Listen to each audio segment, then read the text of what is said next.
Welcome back to Sky Sports News. Now, Manchester City women have sacked their head coach, Gareth Taylor, just 5 days before the Women's League Cup final. Let's get more on this from our reporter, Anton Toloui. Good evening to you, Anton. Now, this took a few people, I think, by surprise.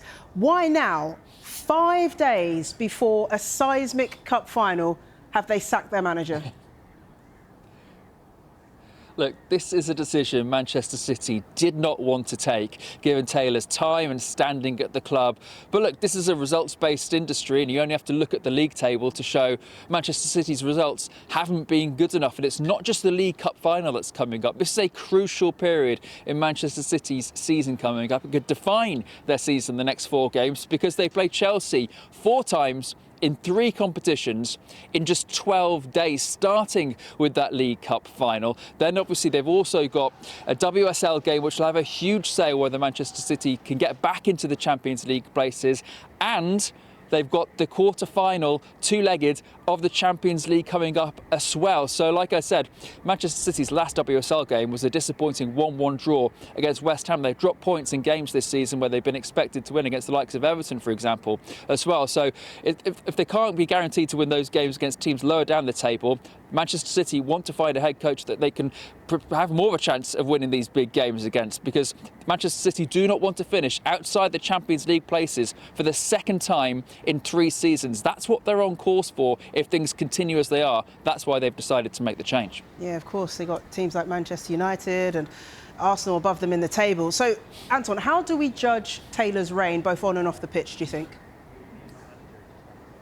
I think you'll struggle to find a more Marmite sort of head coach in the WSL era, to be brutally honest, because when Manchester City are good under Taylor, they were really good, weren't they? Free-flowing football, really exciting. They had some standout wins. They beat Barcelona in the Champions League, for example, earlier this season.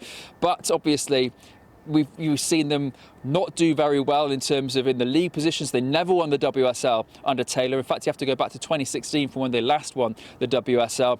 They've missed out on the Champions League football 2 seasons ago.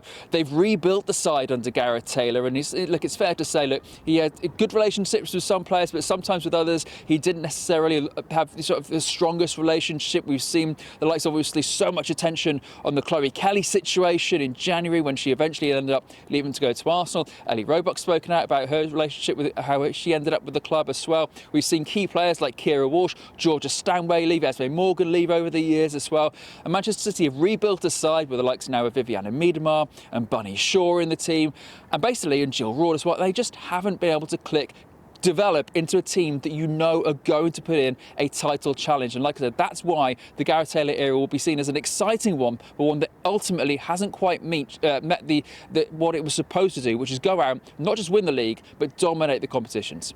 Yep. So they've got all these stars, all this quality in their side, like you've mentioned, and they've turned to someone who they know really well in Nick Cushing. He's coming back until the end of the season. What will he bring to this team?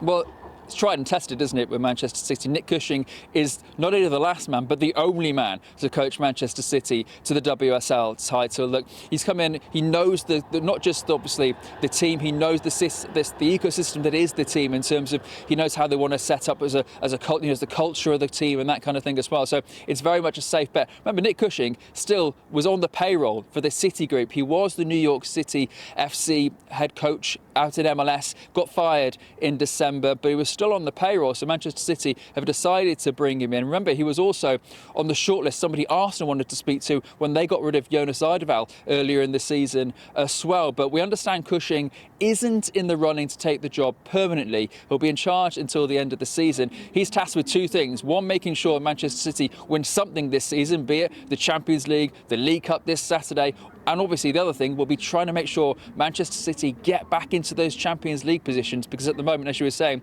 they're behind Manchester United, they're behind Arsenal who are ahead of them, and Manchester City have played a game more.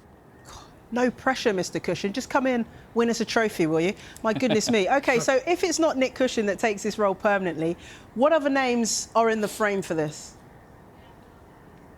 do you know what? There's no obvious kind of standout candidate at the moment. Everyone else seems to be in jobs around the world. Obviously, Casey Stoney was the hottest property in the managerial candidates after she left San Diego at the end of last year. But obviously, she's now Canada's head coach. It's an interesting one. Manchester City have got a relatively new director of football in Therese Sjögren, who's come in. So obviously, she's from a Swedish background, Scandinavian background. Will she look in for candidates around there? Charlotte O'Neill, the managing director as well, will have a say in trying to find candidates to fit in, because obviously we know Manchester City, that's not just a place of finding a coach that they think we can plug in and play and potentially win things. They want to find a coach that could affect the culture and affect a style of play that they want to bring in as well. So it's going to be a detailed coaching search, one I don't think Manchester City will be in a hurry to complete, because they have a man they trust in Cushing at the moment to take them through to the end of the season. So watch the space on that one.